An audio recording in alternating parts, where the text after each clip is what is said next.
ಅರಿವು ಭಾರತ ವೇದಿಕೆಯಲ್ಲಿ ಅಸೀನರಾಗಿರ್ತಕ್ಕಂಥ ನಮ್ಮ ನೆಚ್ಚಿನ ಜಿಲ್ಲಾಧಿಕಾರಿಗಳು, ಇನ್ನೋರ್ವ ನೆಚ್ಚಿನ ಜಿಲ್ಲಾ ರಕ್ಷಣಾಧಿಕಾರಿಗಳು ಹಾಗೂ ನಮ್ಮ ತಾಲೂಕಿನ ದಂಡಾಧಿಕಾರಿಗಳು, ಹಿರಿಯ ಹೋರಾಟಗಾರರು ಹಾಗೂ ಮುಂದೆ ನೆರೆದಿರ್ತಕ್ಕಂಥ ಮಾಧ್ಯಮ ಮಿತ್ರರು ಹಾಗೂ ಬುದ್ಧಿಜೀವಿಗಳು, ವಿಚಾರವಂತರು, ಬಂಧುಗಳೇ,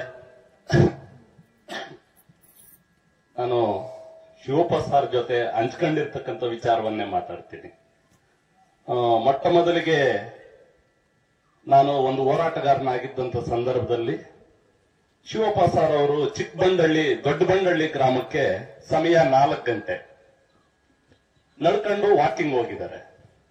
ವಾಕಿಂಗ್ ಹೋಗಬೇಕಾದ್ರೆ ಟಕ್ಕಂತೇಳಿ ಅವ್ರಿಗೆ ಒಂದು ಆ ಗ್ರಾಮದ ನೀರ್ಬಾವಿ ಏನಿರ್ತದೆ, ನೀರ್ಬಾವಿಯಲ್ಲಿ ನೀರು ಮಗಿಸ್ತಾ ಇಲ್ಲ, ನೀರು ಮುಟ್ಟಿಸ್ತಾ ಇಲ್ಲ ಅಂತೇಳಿ ಆ ಒಂದು ವಿಚಾರ ಸರ್ ಅವ್ರ ಗಮನಕ್ಕೆ ಬಂದಿದೆ. ಪಟ್ ಅಂತೇಳಿ ನನಗೆ ಫೋನ್ ಮಾಡಿದ್ರು.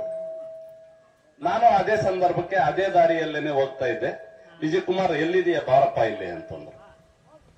ಬಾರಪ್ಪ ಅಂತ ಹೇಳಿದ ತಕ್ಷಣ ಎಸ್ ಸರ್ ಅಂದೆ. ಇಲ್ಲೊಂದು ಹಳ್ಳಿಗೆ ಹೋಗ್ಬಿಟ್ಟು ಬರೋಣ ಬಾರಪ್ಪ ಅಂತಂದ್ರು. ಸಂಜೆ 4 ಗಂಟೆ ಸಮಯ, 4 ಗಂಟೆ ಸಮಯ ಸರ್ ಅವ್ರ ಜೊತೆ ಹೋದೆ. ನಾನು ಮತ್ತೆ ನನ್ನ ಜೊತೆ ಇನ್ನೊಬ್ಬ ಹುಡುಗನನ್ನು ಕರ್ಕೊಂಡು ಹೋದ್ವಿ. ಹೋಗಿದ್ದನು ದೊಡ್ಡಬಂಡಳ್ಳಿ ಗ್ರಾಮಕ್ಕೆ ಹೋದೆ. ಹೋಗೋಷ್ಟ್ರೊಳಗೆ ಸಾರು ನಡ್ಕೊಂಡು ಹೋಗ್ತಾ ಇದ್ರು, ನಾವು ಅವ್ರ ಹಿಂದೆ ಮುಂದೆ ಹೋದ್ವು. ಯಾಕೆ ಸರ್ ಅಂತಂದ್ರೆ ಇಲ್ಲೇನೋ ನೀರು ಮುಟ್ಟಿಸ್ತಾ ಇಲ್ಲ, ಆ ವಿಚಾರವನ್ನ ನಾವು ಸ್ವಲ್ಪ ಚರ್ಚೆ ಮಾಡ್ಬಿಟ್ಟು ಬರೋಣ ಬನ್ನಿ ಅಂತ. ಸರಿ ಸರ್ ಅಂತ ಹೇಳಿ ಹೋದ್ವಿ. ಹೋಗಿದ್ದನು ಸಂಜೆ 5 ಗಂಟೆ ಆಗೋಯ್ತು. ನಂತರ ಅಲ್ಲೆಲ್ಲ ಒಂದು ದಲಿತ ವರ್ಗವನ್ನ ಕರೆದು ಕೇಳಿದಾಗ, ಇಲ್ಲ ನಮ್ಮನ್ನು ನೀರು ಮುಟ್ಟಿಸೋದಿಲ್ಲ, ನೀರು ಮಗಿಸೋದಿಲ್ಲ, ಅದರಲ್ಲಿ ಹಗ್ಗನೂ ಬಿಡಿಸೋದಿಲ್ಲ ಅಂತಂದ್ರು. ತಕ್ಷಣ ಸರ್ ಅವರು ಡಿಸಿ ಸಾಹೇಬರಿಗೆ ಫೋನ್ ಮಾಡಿದ್ರು. ನಂತರ CS ಅವರು, CO ಅವರು ಬಂದ್ರು. ಎಲ್ಲಾ ಅಧಿಕಾರಿಗಳನ್ನ ತಕ್ಷಣ ಒಂದು 6 ಗಂಟೆ ಒಳಗಡೆಗೆ ಆ ಗ್ರಾಮಕ್ಕೆ ಬರೋ ರೀತಿ ಎಲ್ಲಾನು ಅರೇಂಜ್ ಮಾಡ್ಕೊಂಡು ಮತ್ತೆ ಅದೇ ಗ್ರಾಮದಲ್ಲೇನೆ ಆ ಒಂದು ದಲಿತ ವರ್ಗವನ್ನ ಹಗ್ಗ ಬಿಟ್ಟು ನೀರು ಮಗಿತಕ್ಕಂಥ ಒಂದು ವ್ಯವಸ್ಥೆ ಅವತ್ತಿನ ದಿನ ಪ್ರಾರಂಭ ಆಯಿತು ದೊಡ್ಡಬಂಡಳ್ಳಿ ಗ್ರಾಮದಲ್ಲಿ.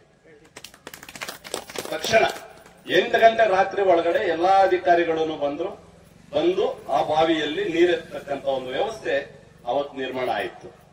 ಆಗ ನಾನು ಅಂದ್ಕೊಂಡೆ, ನಮ್ಮ ದಲಿತ ಚಳುವಳಿಯಿಂದ ಮಾಡದೇ ಇರತಕ್ಕಂಥ ಕೆಲಸಗಳನ್ನ ನಮ್ಮ ಶಿವಪ್ಪ ಸರ್ ಅವರು ಮಾಡ್ತಾ ಇದ್ದಾರೆ. ದಲಿತ ಚಳುವಳಿ ಇವತ್ತು ಎಲ್ಲಿ ದೇವಸ್ಥಾನ ಪ್ರವೇಶ ಮಾಡಲಿಲ್ಲ ಅಂದ್ರೆ ಅಲ್ಲಿ ಹೋರಾಟ ಮಾಡ್ತಾ ಇದ್ವಿ, ಎಲ್ಲಿ ನೀರು ಮುಟ್ಲಿಲ್ಲ ಅಂತಂದ್ರೆ ಅಲ್ಲಿ ಹೋರಾಟ ಮಾಡ್ತಾ ಇದ್ವಿ. ಇವರು ಅಸ್ಪೃಶ್ಯರು ಅಂತೇಳಿ ಎಲ್ಲಿ ಒಂದು ಅವ್ರನ್ನ ಬೇರೆ ರೀತಿ ಹೀಯಾಳಿಸ್ತಾರೋ ಅಲ್ಲೂ ಹೋರಾಟ ಮಾಡ್ತಾ ಇದ್ವಿ. ಇವತ್ತು ಮುಕ್ತವಾಗಿ ಅರಿವು ಶಿವಪ್ಪ ಸರ್ ಅವರು ಈ ದಲಿತ ಚಳುವಳಿಯನ್ನ ಮೀರಿ ನಮ್ಮ ಒಂದು ಹೋರಾಟದ ಮುಖ್ಯ ರೂವಾರಿ ಆಗಿದ್ದಾರೆ ಅಂತ ಅವತ್ತು ನನಗನಿಸ್ತು.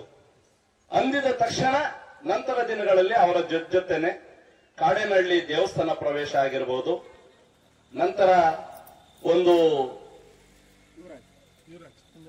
ತೊಂಡಹಳ್ಳಿ ಗ್ರಾಮದ ರಜಪೂತ ವಂಶದವರು ಯುವರಾಜ್ ಅಂತೇಳಿ ಅವರ ಮನೆ ಗೃಹ ಪ್ರವೇಶ ಮಾಡತಕ್ಕಂತ ಒಂದು ವ್ಯವಸ್ಥೆ ಆಗಿರ್ಬೋದು. ಹಲವಾರು ಕಾರ್ಯಕ್ರಮಗಳಲ್ಲಿ ಶಿವಪ್ಪ ಸರ್ ಜೊತೆ ನಾನು ಭಾಗಿಯಾದೆ. ನಾವು ಅನ್ಕೊಳ್ತಾ ಇದ್ವಿ, ಎಲ್ಲೋ ಶ್ರೀನಿವಾಸಪುರದಲ್ಲಿ ನಂಬಳ್ಳಿಯಲ್ಲಿ ದೇವಸ್ಥಾನ ಪ್ರವೇಶ ಮಾಡಲಿಲ್ಲ ಅಂತಂದ್ರೆ ಇಡೀ ಚಳುವಳಿ ಎಲ್ಲ ಹೋರಾಟ ಮಾಡಿ ಆ ನಂಬಳ್ಳಿ ಗ್ರಾಮದ ಈಶ್ವರನ ದೇವಸ್ಥಾನ ಪ್ರವೇಶ ಮಾಡುವಂತಹದ್ದಾಯ್ತು.